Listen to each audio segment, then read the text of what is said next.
The left, yes, is still less fundamentally, existentially threatening.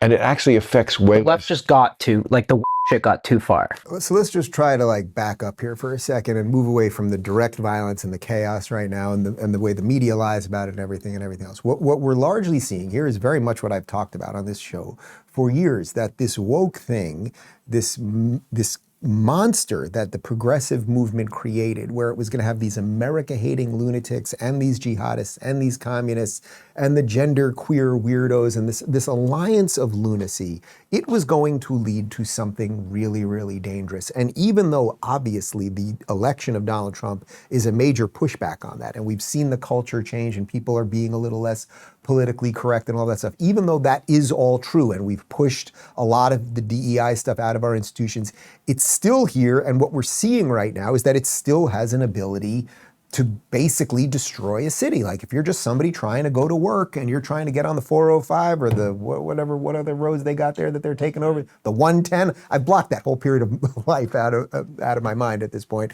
It's affecting you. But still, there are some confused people. So I'm going to do a little soft gloves thing. Do we have the Bill Maher intro for this one, or we're going straight into it? We don't have it today, Mondays with Maher. Do we have it? We do have it. So here's Mondays with Maher. So Maher had one of the NELK Boys on his podcast, on the Club Random podcast. And they got into it about where is the real threat still as it stands in America. And it's pretty obvious to me, and I think it's pretty obvious to you. It's not to say that the right couldn't go out of control. It's not to say there aren't some things on the right that I see right now that I think could be harbingers of a negative future. Of course there are, and things go cyclically, and the sides always flip, and it's the liberals who are now, it's the conservatives now defending liberalism and all of those things. But which side do you think right now, as it stands, is more of an existential threat to America? Is it the people who are constantly lying about everything, who are not proud of this country, who don't know the difference between boys and girls and all that stuff, who are quite literally throwing Molotov cocktails at people? Is it that side and the people that run cover for them? Or is it the right that's basically trying to bring in law and order? Here is Maher getting into it with one of the NELK boys. His name is Kyle Forgeard.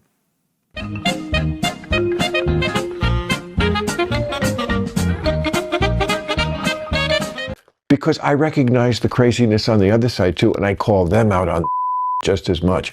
It's just that if I had to balance the two, the left, yes, is still less fundamentally, existentially threatening. And it actually affects way less. The left just got too, the shit got too far. You know what I mean? And it is bad, and it has affected lots of people. Just not as much as if we never really have an election again. And a lot of the other stuff. What do you mean by that? Like I just said. There'll be no more. What do you mean there's no more elections? When a Democrat loses, like Kamala, like Hillary, they go away. They understand there's a winner and a loser in elections. You think if Trump lost this last one, he would have just accepted it? Probably not, yeah. Right. I don't think that's a right issue. I think that's just a Trump issue. Trump is... if J.D. Vance loses, if he runs next year, he'll probably shake hands and move on like a gentleman. But it's Trump. That's possible. That's what you get. That's possible. But Trump is the right now. Yeah. So but I think that's just a Trump issue. That's just what you get. That's a very sanguine way to look at it. That's possible. I'm not going to say that's not possible, but expecting a very rosy future based on that may not be. Okay, so first off, that's not true, because when Trump lost, then they tried to jail him. We had impeachments when he was president. I don't want to get into January 6th or any of that nonsense. But what's interesting, and I think it's this is not me dunking on Bill right now. I think it represents a certain mindset, which I think is actually dangerous. Like, Bill, the city that you live in right now, Los Angeles, is burning.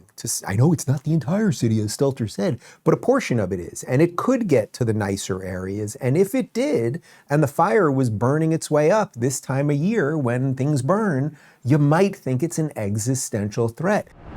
If you've been seriously injured, your case could be worth millions, and you should know exactly what your rights are. That's why I want to tell you about Morgan & Morgan. They're America's largest injury law firm with over 1,000 attorneys working in all 50 states. Unlike a lot of firms that settle quickly, Morgan & Morgan doesn't take lowball offers from private insurance companies. Just in the past few months, they won $12 million in Florida when the insurance company offered only $350,000. And in New York, they secured $6.8 million on a case where the offer was just $260,000. $175K. And the best part, it's absolutely free unless you win. Insurance companies try to pay out as little as possible. Morgan & Morgan fights to get you more. It only takes a few minutes to see if you have a case, and you can do it right from your phone. It's that easy.